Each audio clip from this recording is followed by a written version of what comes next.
Hello, everyone. Charles Watts here. Welcome back to Inside Arsenal. Welcome to the start of another week. It is Monday. I hope you're doing well wherever you're watching or listening to today's show around the world. We've got plenty to get stuck into today, haven't we? Given all the fallout from that game yesterday at the Etihad, the 2-2 draw, Man City rescuing a point in the last few seconds against 10-man Arsenal. So I did my player ratings and my sort of immediate review yesterday from the Etihad. I put that video up last night. If you haven't seen it yet, you'll be able to find it. Or if you're listening on podcast, it's down there as well. We're going to spend a lot more time today going over it a lot more in depth now that I'm home and have had a bit of time. I mean, I spent 4 hours driving back from the Etihad yesterday. I'm still on the motorway thinking about it.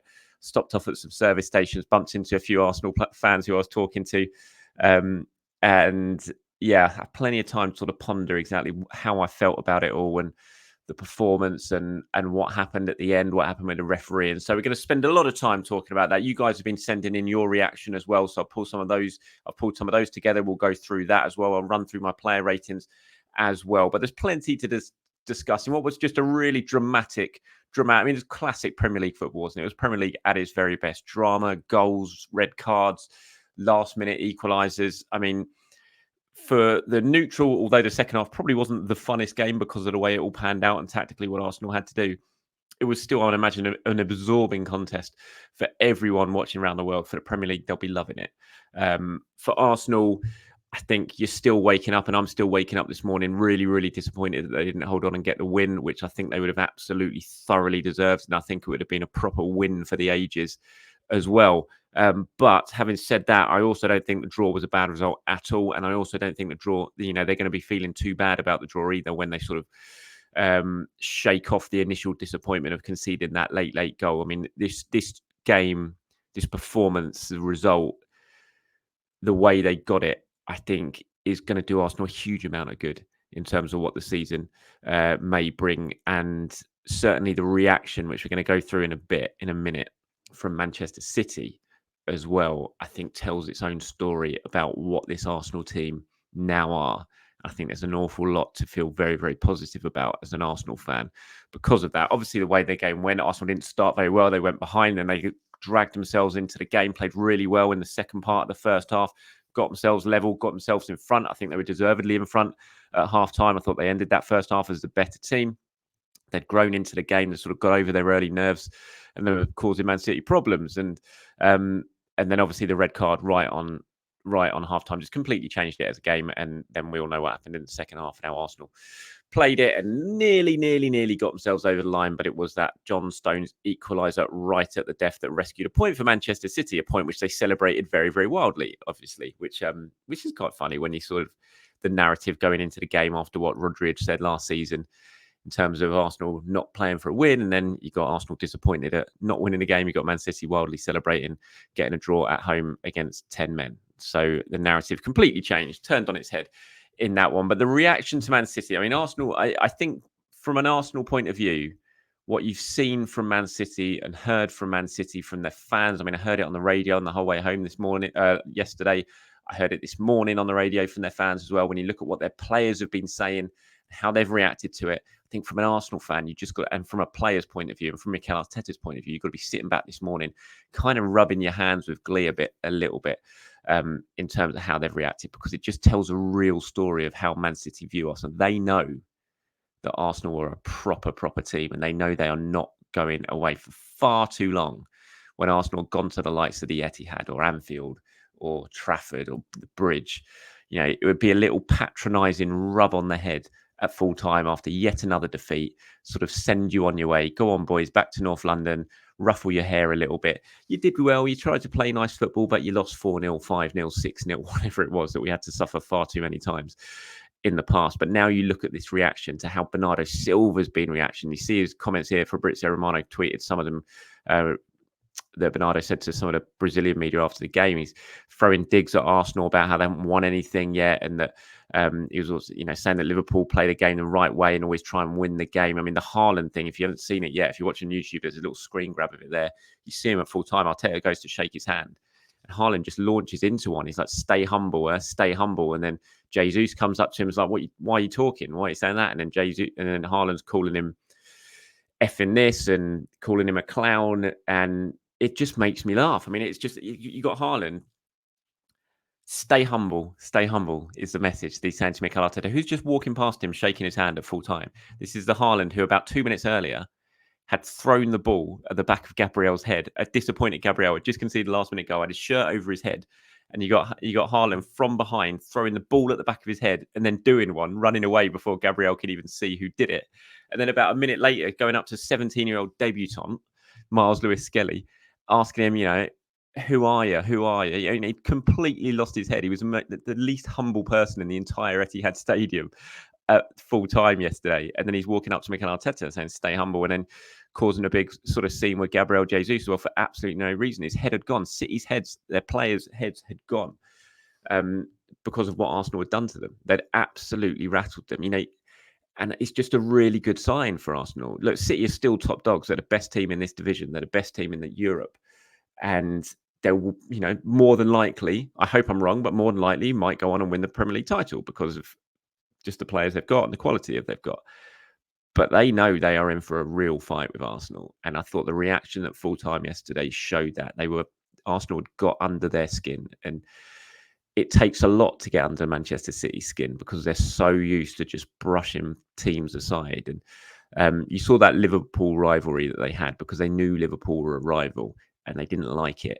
And that's why that rivalry really stirred up for a few years under Klopp. And it's feeling now like it's getting to the same point of Arsenal. City haven't beaten Arsenal in 4 games now.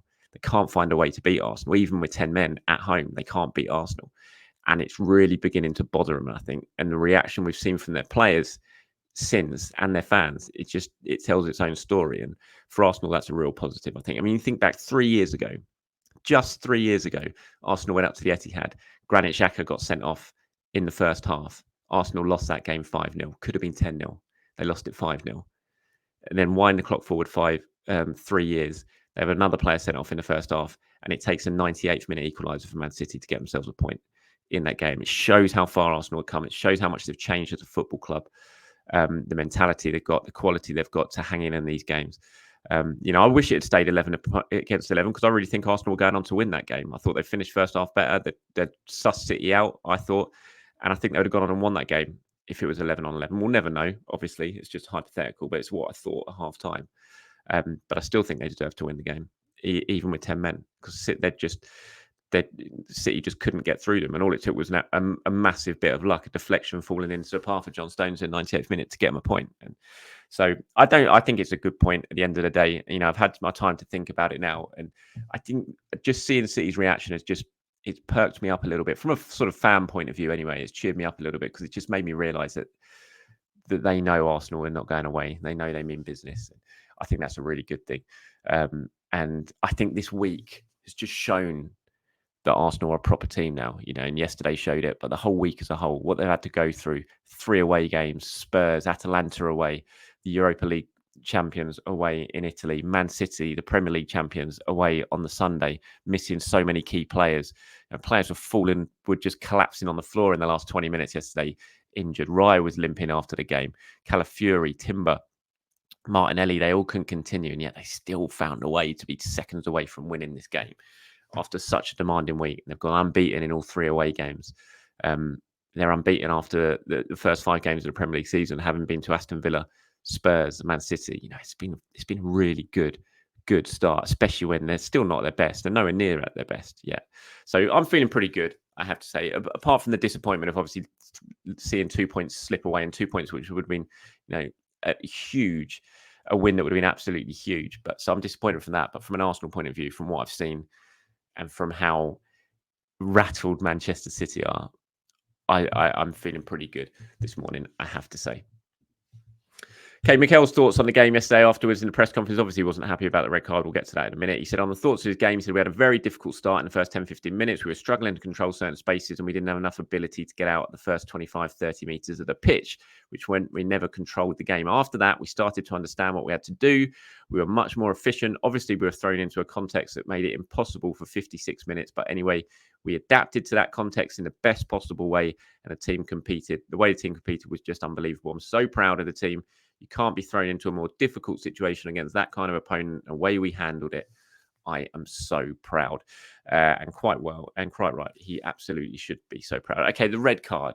Now, I kind of had my say on it in my immediate post-match reaction video that I'd recorded yesterday from the press box, but look, I will say it again. Trossard has given Michael Oliver a decision to make. He did kick the ball away. He was on a yellow card. I get that, and I can understand why Michael Oliver sent him off, especially in the current climate, because of the way, it's clearly something in the referees are being told to do. Blah blah blah blah blah. But, and there's a big but coming. Obviously, you had the Doku incident. I do take some of the points of some of the pundits I've seen saying, "Oh, Doku was just rolling the ball back."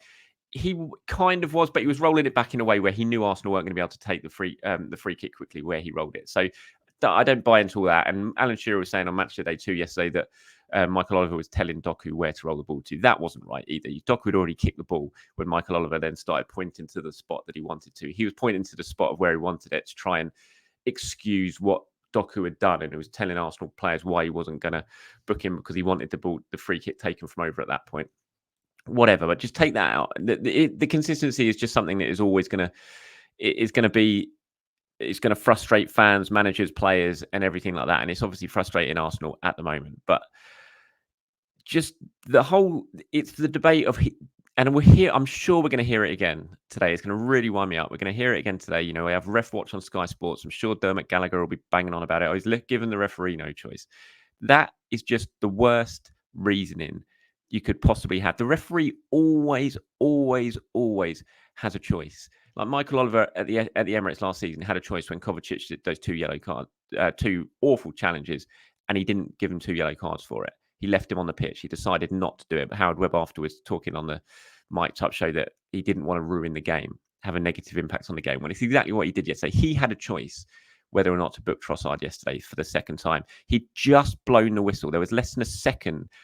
Just as he's blowing the whistle, Trossard's already pretty much in the action of playing the ball. Yes, maybe he could have been able to stop himself. Maybe, I don't know. Maybe he could have done. But he wasn't looking at the referee. A Man City player wasn't going to be taking a free kick because Trossard had the ball and there was no City player who was going to suddenly get it and take a quick free kick. So he wasn't delaying any sort of restart that way. It wasn't like the kind of Declan Rice one when the Brighton players were around there and when the guy was let's face it, he wasn't trying to take a free kick. He was trying to kick Declan Rice. But you know what I mean? He was in the vicinity of the ball. This wasn't the case with Trossard yesterday. Trossard was in control of the ball. Saw Martinelli breaking away down the left. He was just going to try and play that ball. Yes, he might have heard the whistle. I don't know. Only Trossard knows that.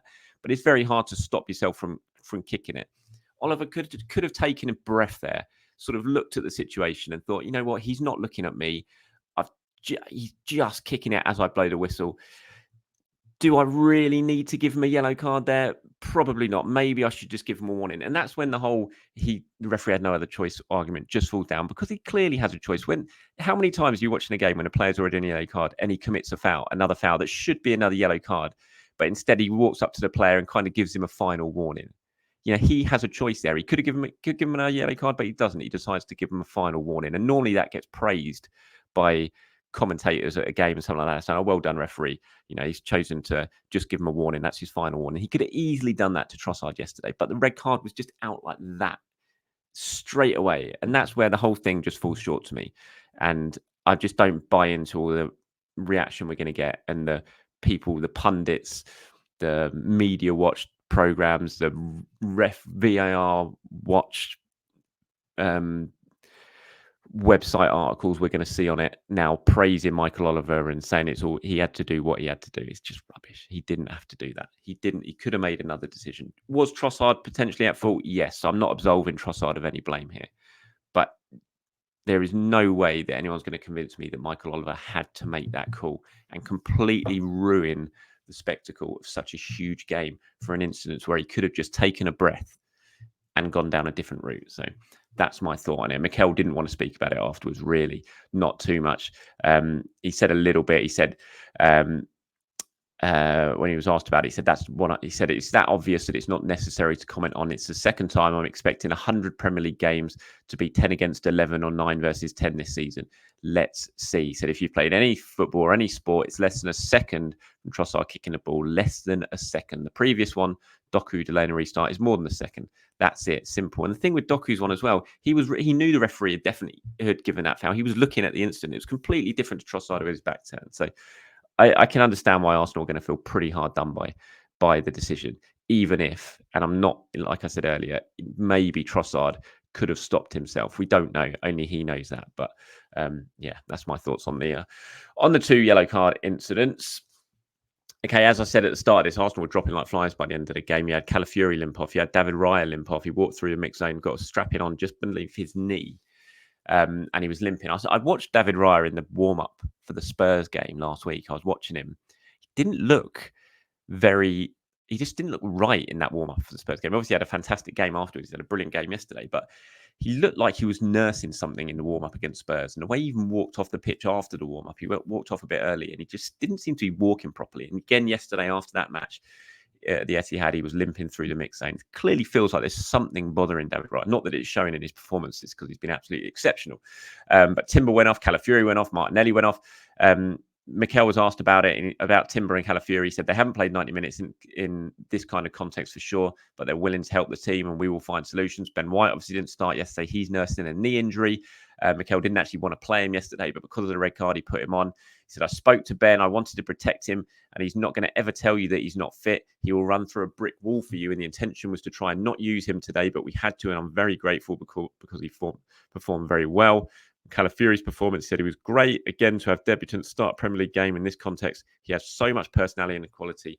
I was really impressed. It's going to be interesting to see what the team lineup is against Bolton on Wednesday. Mikel's press conference is tomorrow morning at London Colney ahead of that game against Bolton on Wednesday in the Carabao Cup. He's not going to have too many options because he's got a pretty small squad at the moment and had so many more players limping off at the end of yesterday's game. It'll be interesting to see who is fit and who he can play. Senior players wise, obviously got a lot of youngsters that he can use. Lewis Skelly can play, Ethan can play, Aidan Heaven potentially can play, as some other ones as well. Interesting if he has to call up more youngsters than maybe he would have wanted to on that game. But fingers crossed, it is just cramp for Calafiori and for Timber, and it's nothing more serious than that. Right, these are my player ratings. I just rattled through them yesterday. I thought the whole team were great, to be honest. They did exactly what they had to do, given the circumstances. I thought Raya was my man of the match, gave him 9 out of 10. Timber, Saliba, Gabriel and Calafiori, all of them I gave 8. I thought Calafiori struggled really early on. He obviously got done for the goal. Savinho spun him, and one-on-one, Savinho was causing him problems in that first 20 minutes. But Calafiori sort of adjusted to that, I thought, as the game wore on, and then he settled down, and Savinho didn't really get the better of him after that, and obviously scored an unbelievable goal. And just has so much personality about him on the pitch, Calafiori. It's impossible not to notice him, which is a really good thing, I think. I thought Timber was immense as well. I saw the stats doing the rounds that Timber and Havertz are the only player, they didn't complete a single pass in the whole game. And they're the first players in Premier League history since Opta began doing stats, I think, who have done that. But the context of the game was completely different to any game I've ever seen before, especially in that second half. And both of them, I thought, were absolutely exceptional in what they did for the team and what they were asked to do. I thought they were brilliant, the pair of them. So I gave them both 8. So Timber was 8. In midfield, I gave Rice and Partey 7s. I thought they did exactly what they needed to do. Obviously, they barely had to move, especially Partey. It was the case, right, sit in front of the back four and just try and win the ball back and get rid of it. And they did it really, really well. Rice was tasked a little bit with trying to drive forward a little bit more to ease the pressure when he did have the ball, but it was very difficult because he'd drive forward about 10 yards, look up, and then he'd be surrounded by about 4 Man City players and no Arsenal players anywhere near him. It's like, well, what can you do at that point? But they both did exactly what they had to do. I gave them both 7s. Saka I gave a 6, obviously went off at half-time. Brilliant delivery for the goal. Trossard I gave a 3. Just for the incident, obviously, and was off before half time. Missed a good chance while he was on the pitch, actually. At 1-1. Martinelli, I thought, was excellent. Set up the goal for Calafiori and just was a threat down that left-hand side against Kyle Walker. Really happy for Martinelli, given there's been so much scrutiny on him. And I thought he had a really good performance. So I gave him an 8, and Havertz I gave an 8 because I just thought it was exceptional. Subs who came on, Ben White obviously played the second half, did very, very well, gave him a 7. He was the only sub I actually gave a grade to. But you also had Lewis Skelly obviously late on. Jesus came on as well. So Yeah, they're my player ratings. Quickly rattle through from yesterday's game. Now, let's get to some of your reactions, shall we? There's plenty of it, as you can imagine. So we're going to go through these. Got a few pages worth of them. Thank you very much to all of you who have got involved. Stu Bear at the top says, inconsistency is a real problem. If the infraction that drives the yellow will severely impact the game, you would think there's a higher bar required, a definite and clear demonstration of dissent, especially as others not already on a yellow just get a raised eyebrow for their transgressions. To give out so frivolously, so close from the whistle, it beggars belief. Take a breath, man. Speak to your assistants. Check your bank balance, whatever it takes. That's kind of what I was saying, Stu. I agree with you that he just did not give himself a minute to think about it, or not even a minute, sorry, 5 seconds just to think about the incident, think about how Trossard was when the incident happened, that he had his back turned to him, how quickly it was. He could have just thought it through a little bit before deciding to completely change such a huge game, but he didn't. It was just straight to the pocket, off you go. Just ridiculous in my view. Martin says, nobody mentions the fact City played 3 home games, Saturday, Wednesday, Sunday. Arsenal played away Sunday, Thursday, Sunday. Also, we played 5 games in those games. We've had Oliver twice and Gillett twice. What are we going to get? Kavanagh again next week. Surely the referees should be spread around. We shouldn't be getting repeat referees until you've played 7 or 8 games. We've had 3 referees in 5 games. It's ridiculous. I agree with that point as well. I don't know why it's always the same referee for Arsenal.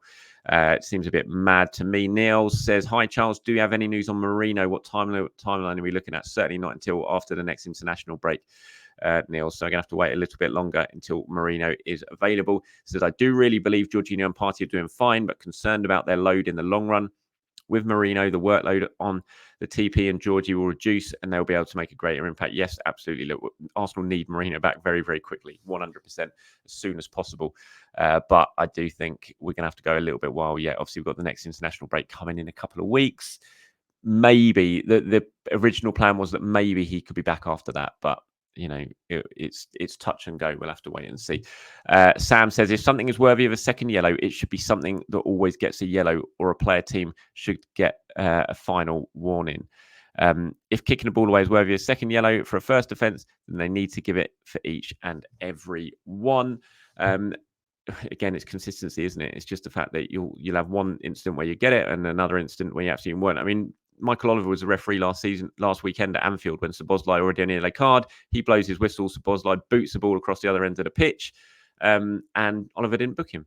Exactly the same sort of thing. And I know Liverpool fans have been saying, well, we were chasing the game. We were the ones losing, so it was our own time we were wasting. It's like, what's that got to do with it? It has absolutely nothing to do with it. It's still delaying a restart. The match situation shouldn't matter at all. But Oliver, in that moment, chose not to book him.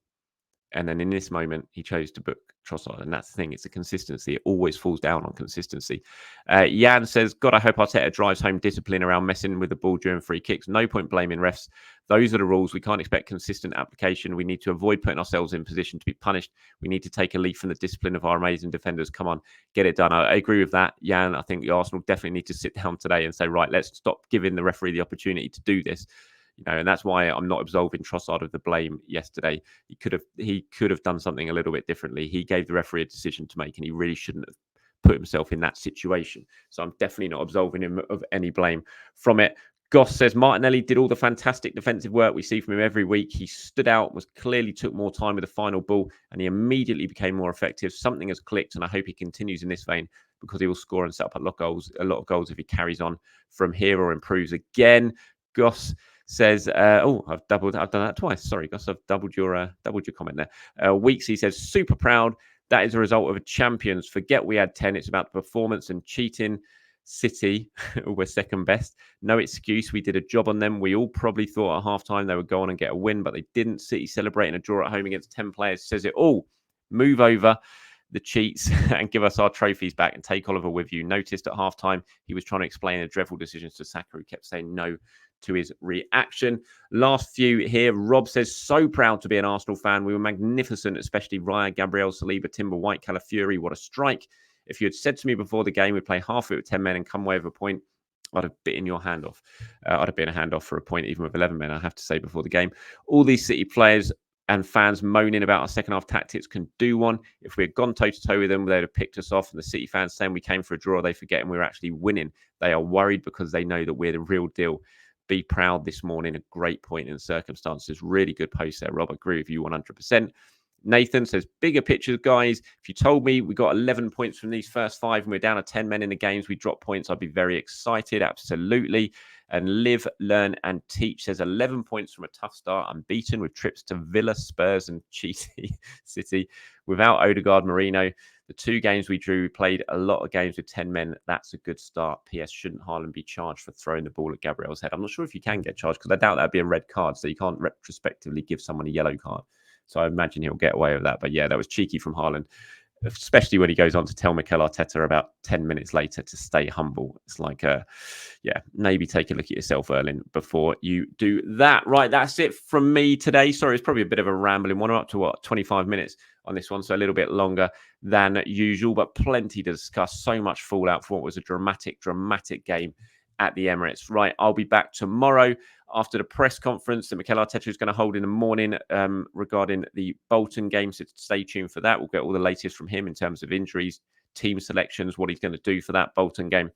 And yeah, so look out for that. I'll be back tomorrow. Have a very good start to your week, everyone, wherever you're watching or listening to this around the world. Speak to you soon. Bye-bye.